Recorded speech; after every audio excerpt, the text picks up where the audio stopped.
Morfologi jamur pada roti tawar. Kalian pasti sering melihat jamur yang tumbuh pada roti. Nah, di video ini saya akan membahasnya. Tonton sampai habis ya. Menurut Mizana, jamur yang sering tumbuh di roti adalah Rhizopus stolonifer, Mokor sp, dan beberapa jenis jamur yang berbahaya seperti Penicillium sp, Geotrichum sp, dan Aspergillus sp. Ciri roti yang sudah berjamur antara lain tampak bercak warna hitam, kuning, biru, maupun hijau pada roti. Jika roti sudah ditumbuhi oleh jamur, sebaiknya jangan dikonsumsi, karena jamur-jamur ini dapat menyebabkan beberapa penyakit pada beberapa orang. Jamur roti terdiri atas hifa atau badan jamur dan sporangium. Ada 3 jenis hifa, yaitu yang menjalar di permukaan, yang menembus ke dalam dan berfungsi sebagai akar, dan yang menjulang ke atas dan membentuk sporangium. Sporangium adalah organ pembentuk spora, disebut juga kotak spora. Sporangium inilah yang akan memberi warna pada jamur. Nah, yang biasa kita lihat itu adalah sporangium yang berwarna. Ini adalah penampakan roti yang telah ditumbuhi oleh jamur. Sporangiumnya ada yang berwarna hitam yang merupakan jamur Rhizopus stolonifer, berwarna kuning, dan berwarna hijau yang merupakan jamur Penicillium recuantum. Jamur Rhizopus stolonifer dapat tumbuh pada suhu 5-30 derajat Celcius, namun optimumnya pada suhu 25 derajat Celcius. Jamur ini menyebabkan kerusakan pada roti karena sporanya tersebar pada udara, tanah, dan diri kita, yang jika jatuh pada roti, maka akan dapat tumbuh dengan sangat cepat. Area tumbuh jamur ini pada roti akan bertekstur halus dan juga lembab. Jamur Aspergillus sp merupakan salah satu makhluk hidup yang daerah penyebarannya paling luas serta berlimpah di alam. Karena spora jamur mudah disebarkan oleh angin, mudah tumbuh pada bahan-bahan pangan atau produk hasil pertanian. Aspergillus sp dapat menyebabkan penyakit demam, peradangan, sesak nafas, nyeri dada dan nyeri sendi, batuk-batuk, menggigil, sakit kepala, dan lain-lain. Jadi teman-teman semua, bila roti di rumah sudah rusak dengan ciri yang telah saya jelaskan tadi, jangan dikonsumsi ya.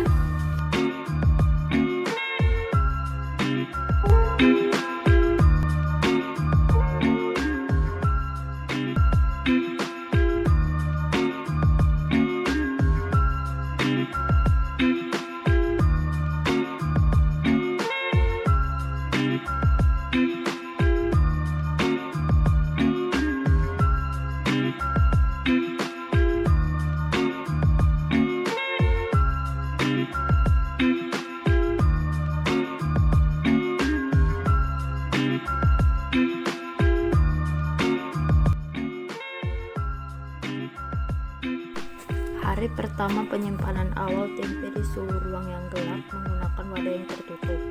Tempe masih terlihat berwarna putih bersih merata dan permukaannya memiliki struktur yang homogen dan kompak serta beraroma khas tempe. Hari selanjutnya, hari kedua, jamur kapang pada tempe sudah terlihat putih seperti kapas dan benang-benang halus yang menumbuhi tempe. Ini dia penampakannya. Terlihat sudah banyak sekali benang-benang halus seperti kapas yang menumbuhi tempe tersebut. Hal tersebut bisa terjadi karena tempe sudah terkontaminasi oleh mikroorganisme. Akibatnya di hari yang kedua ini sudah terlihat jelas kapang hifanya.